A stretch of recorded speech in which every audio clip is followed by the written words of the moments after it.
সুপ্রিয় শিক্ষার্থী বন্ধুরা, আমি সাহাদ আমিন অনেক স্বাগতম জানাই তোমাদের টেকনিক ইজি এডুকেশনে। চলে আসলাম তোমাদের সামনে 11.3-এর 7 নম্বর অঙ্কটা, যেটা আমরা যদি লক্ষ্য করতে পারি তাহলে এখানে বলছে এ বিন্দু, বি বিন্দু এবং সি বিন্দু সমরেখ হলে প্রমাণ করো যে, মানে এরা যদি সমরেখ মানে হচ্ছে কি একই সরলরেখার উপরে অবস্থিত তিনটা বিন্দু। ওকে, একই সরলরেখায় যে ধরো এই যে এখানে একটা সরলরেখা আছে, এই সরলরেখার উপরে অবস্থিত এ বিন্দু, বি বিন্দু এবং সি বিন্দু, তাহলে সমরেখ হলে প্রমাণ করো যে a plus B is equals to 0। তো আমরা সমরেখ রিলেটেড একটা কথা কিন্তু আগে থেকেই জানি, সেটা হচ্ছে যে যদি আমাদের তিনটা বিন্দু একই সরলরেখায় অবস্থিত হয়, তার মানে যদি সমরেখ হয়, তাহলে সেক্ষেত্রে তাদের ঢাল কিন্তু ভিন্ন হবে না। বিন্দুদ্বয়ের আলাদা আলাদা ঢাল কিন্তু ভিন্ন হবে না, মানে একই সরলরেখার জন্য কখনোই আমি ঢালটা ভিন্ন পাবো না। ওকে, তাহলে সেক্ষেত্রে এটা কী হবে বলতো, এম এ বি মানে যে ঢালকে আমরা এম দ্বারা প্রকাশ করি, আর হচ্ছে এই দুইটা বিন্দুর জন্য ধরো হচ্ছে এম বি সি। ওকে, আর এটা আমাদের হচ্ছে কি হবে বলতো, সমরেখ হওয়ার জন্য কি হবে বলতো, সমান হবে। ওকে, তাহলে সেক্ষেত্রে আমরা ঢাল নির্ণয়ের সূত্র দিয়ে আমরা হচ্ছে এখানে যে কাজটা করব সেটা হচ্ছে, যেটা দেখি প্রথমে হচ্ছে এম এ বি বের করব। এম এ বি বের করার সূত্র কি, y2 minus y1 divided by x2 minus x1। Okay, তাহলে সেই ক্ষেত্রে আমাকে দেখতে হবে যে এ বিন্দু এবং বি বিন্দু আসলে কি দেওয়া, এ বি আর হচ্ছে বি এ। ঠিক আছে, এ বি এবং বি আছে হচ্ছে কি বলতো, বি এ। ওকে, তাহলে সেক্ষেত্রে আমার হচ্ছে এটা কি হচ্ছে বলতো, এ বি এর জন্য y2 মাইনাস y1, তার মানে এটাকে আমি ধরে নিতে পারি x1, এটাকে ধরে নিতে পারি y1, এটাকে x2, এটাকে y2। তাহলে y2 মাইনাস y1 মানে কি হচ্ছে a minus B divided by হচ্ছে তোমার x2 minus x1, x2 minus x1। ঠিক আছে, তাহলে কি হবে বলতো, b মাইনাস a। এখন এই ব্যাপারটা আসলে মোটামুটি একই রকম হয়ে যেত। ঠিক আছে, দেখো a মাইনাস বি মাইনাস এ, এটা একটু মোটামুটি একই রকম লাগতেছে, কিন্তু একটু ভালো লাগতেছে যে চিহ্নগুলো আসলে এক না। যদি চিহ্নগুলো এক থাকতো তাহলে একদম সুন্দর মতো কাটাকাটি করা যেত। তাহলে একটা কাজ করি, চিহ্নগুলোকে একটু এক করার চেষ্টা করি। কিভাবে এক করা যায়? হ্যাঁ, চিহ্ন পরিবর্তন মানেই হচ্ছে মাইনাস।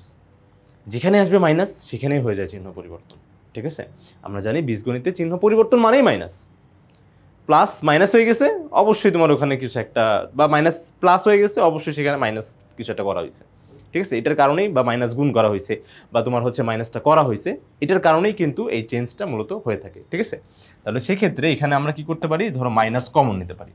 মাইনাস আসলে চিহ্ন কমন নিচ্ছে না, আমি এখানে মাইনাস ওয়ানটা কমন নিচ্ছি। তো ওয়ান তো আমরা জানি সামনে দেওয়া লাগে না। ওকে, তাহলে আমি এখানে মাইনাস ওয়ান ধরো কমন নিচ্ছি। তাহলে এখানে কি হয়ে যাবে বলো তো, আচ্ছা একটু সাজিয়ে লিখি। দেখো এই মাইনাস এটা হয়ে যাবে কি প্লাস এ, প্লাস এ সাজিয়ে লিখতেছি। আর হচ্ছে এই যে প্লাস বিটা হয়ে যাবে কি বলতো, মাইনাস বি। তার মানে আমরা যদি মাইনাস ওয়ান কমন নিই তাহলে দেখো চিহ্নগুলো কিন্তু পরিবর্তন হয়ে গেছে। আর কমন নেওয়া মানে কি, অ্যাকচুয়ালি ভাগ করা। তুমি মাইনাস ওয়ান দিয়ে এ কে ভাগ করলে দেখো মাইনাস এ পাবে, আবার মাইনাস ওয়ান দিয়ে এই মাইনাস বিটাকে ভাগ করলে দেখো প্লাস বি পাবে। আশা করি এটা বোঝা গেছে। তাহলে সেক্ষেত্রে দেখো এটা আমি যদি কাটাকাটি করে দিই, এখন এই যে কাটাকাটি করে দিলাম, তাহলে এখানে কি যে এই মাইনাসটা এখন থেকে যাবে, আর উপরে প্লাস, তো প্লাসে মাইনাসে মাইনাস। আর আমরা জানি যে ভাগের ক্ষেত্রে যখন একই সংখ্যা ভাগ করা হয় তখন সেটার উত্তর হয় কত বলতো, 1। উত্তর হবে 1। ঠিক আছে, তাহলে এটার উত্তর হচ্ছে 1। আর বিয়োগের ক্ষেত্রে কি বলতো, একই সংখ্যা বিয়োগ করলে অ্যান্সার হয় 0। ওকে, তাহলে এটা প্লাসে মাইনাসে মাইনাস। ওকে, এরপর আমি হচ্ছে এখন এখান থেকে এম বিসিটা বের করবো। M BC same y2 minus y1 divided by x2 minus x1, মানে উপরে হবে হচ্ছে y এর পার্থক্য ডিভাইডেড বাই x এর পার্থক্যটা। তাহলে সেই ক্ষেত্রে এখানে হচ্ছে যে ব্যাপারটা ঘটবে, এটাকে আমরা একটু ছোট করে নেই। ওকে, হ্যাঁ, এখন আমরা হচ্ছে এটা নিয়ে চিন্তা করব। এখানে হচ্ছে তোমার সিটা যেটা দেওয়া আছে 1/a, 1/b। তোমার হচ্ছে সি যেটা দেওয়া আছে 1/a,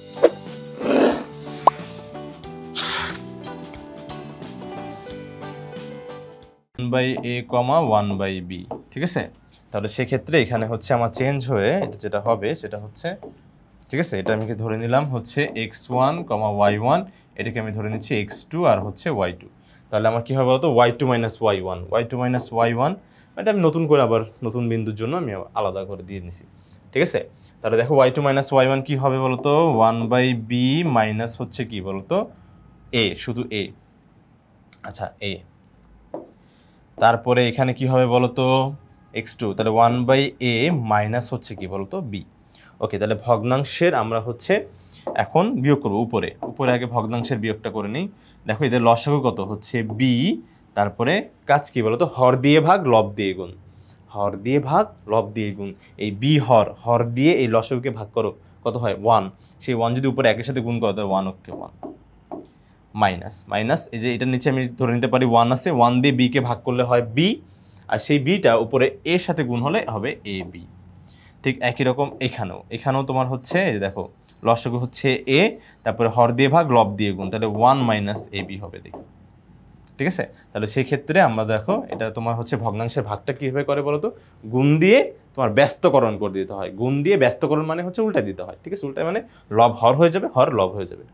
ঠিক আছে, মাথা যাবে উপরে, মাথা তো উপরেই থাকে, পা যাবে উপরে, মাথা থাকবে নিচে।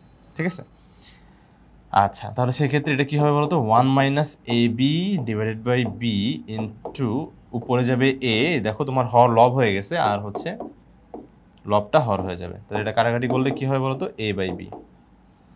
আর এখন যেহেতু ভাই আপনি বলেই দিছেন যে এখানে তাহলে প্রশ্ন মতে যেহেতু এরা সমরেখ, তাহলে এদের ঢালদ্বয় কী হবে, সমান হবে। তাহলে ঢাল এই যে A by B is equals to কী হবে বলো তো, -1, মানে যে এম এ বি আর এম বি সি, যারই ঢাল। ঠিক আছে, ঢালকে কিন্তু এম দ্বারা প্রকাশ করে। ওকে, আর এখানে কিন্তু কখনো বড় হাতের এম দ্বারা না, সবসময় ছোট হাতের এম দ্বারা প্রকাশ করে। ওকে, তাহলে সেক্ষেত্রে এই যে দেখো আশা করি হয়ে গেছে। অঙ্কের এই পর্যায়ে এসে আমি যেটা করতে পারি, বি ওই পাশে চলে গেলে তোমার -1 সাথে গুণ হলে কি হবে, প্লাসে মাইনাসে মাইনাস আর বিয়োগকে বি, তাহলে মাইনাস বি। এবার মাইনাস বি এই পাশে চলে আসলে প্লাস বি হয়ে গেছে। দেখো কাজ শেষ। প্লাস বি এই পাশে কী থাকবে বলো তো, 0। এটাই আমাকে প্রমাণ করতে বলছে। আশা করি বন্ধুরা তোমরা সম্পূর্ণ বিষয়টা খুব সুন্দরভাবে, স্পষ্টভাবে, ভালোভাবে বুঝতে পেরেছো। পরবর্তী ভিডিও দেখার জন্য আমন্ত্রণ জানিয়ে আজকে এখানে শেষ করছি। ধন্যবাদ সবাইকে, আসসালামু আলাইকুম।